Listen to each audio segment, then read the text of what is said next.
V tem obdobju ima veliko ljudi težave s suhim grlom. Gospod Robert Terčelj nam bo svetoval, kako si lahko pri tem pomagamo na naraven način. Gospod Terčelj, kaj je vzrok številnim težavam z grlom?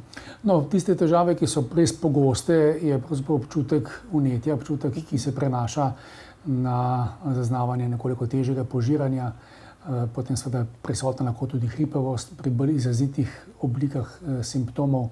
Največkrat podlaga temu so virusna okužba, lahko so prisotne bakterije. Dejstvo pa je, da se te simptomi lahko razširijo potem v simptome, kjer čutimo izrazito bolečino.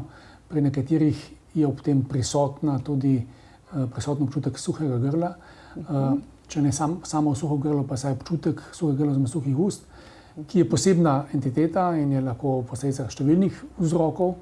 Ampak te težave so take, da so v sezoni, o kateri tu zdaj govorimo, skratka v hladnem delu leta, nekoliko bolj izražene, se pogosteje ponavljajo in zato je dobro, da jih na nek način, vsaj mi pri Farmediki, stavimo bolj na naravno pomoč, skušamo na naravni način držati v enem ravnovesju in lažje preživimo potem te dni, ko je to nekoliko težje. Ja, omenili ste suha usta, to je kar pogosto. Zakaj pride do tega? No, lahko so posledice hormonskih sprememb, gre lahko za posledice avtoimunskega obolenja, kjer je seveda delovanje žlez prizadeto.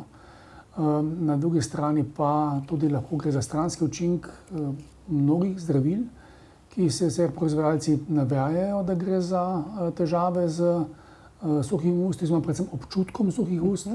Po nekaterih raziskavah kar nekako polovica tistih najpogosteje predpisanih zdravil na recept, terapij, ki so daljše, povzročajo lahko občutek suhih ust, kjer usta še vedno so do neke mere vlažna, ampak zaznamo to kot suhost in je precej neprijetno. No, in če tako stanje pride sočasno z eno okužbo, z enim vnetjem ustne sluznice, ki je bolj suha, bolj raskava in težje požiramo, je to še toliko bolj neprijetno. No, posebnost pastil Islamedi, ki so pri nas novejše pastile, pa dejansko je v tem, da vsebujejo tudi hidrogel in hialuronsko kislino. Hidrogel je neke vrste prednavlažena substanca in ko ližemo pastilo Islamedic, dejansko imamo takoj bolj občutek vlažnih ust, ne potrebujemo dodatne sline, da bi imeli ta občutek in to je pomembno pri tiste, ki imajo suha usta. No, hialuronska kislina je higroskopična, drži vlago na površju sluznice dlje časa.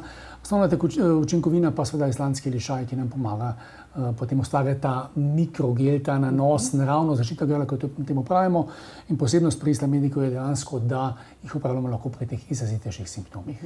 No, tule listam vaš mali vodnik za dober glas in sem zasledila, da je tudi nosečnicam prijazno tole vaše novo. Ja, dejstvo je, da pri Islamediku lahko rečemo, da nimamo podatkov, ki bi omejevali oziroma preprečevali uporabo nosečnicam oziroma materam, ko dojijo. To je sigurno njihova dobra lastnost, vsakokrat vedno velja v tem obdobju previdnost, ampak tukaj gre dejansko za površinsko delujočo snov, ki se dobro odreže, kadarkoli imamo bolj izrazite simptome grla, ali pa, kot sem že rekla, pri vodniku za dober glas, uporaba glasu, bolj intenzivna, pevci, govorniki in podobno, prav gotovo lahko z pastilami Islamedic lepo pomagajo svojemu glasu.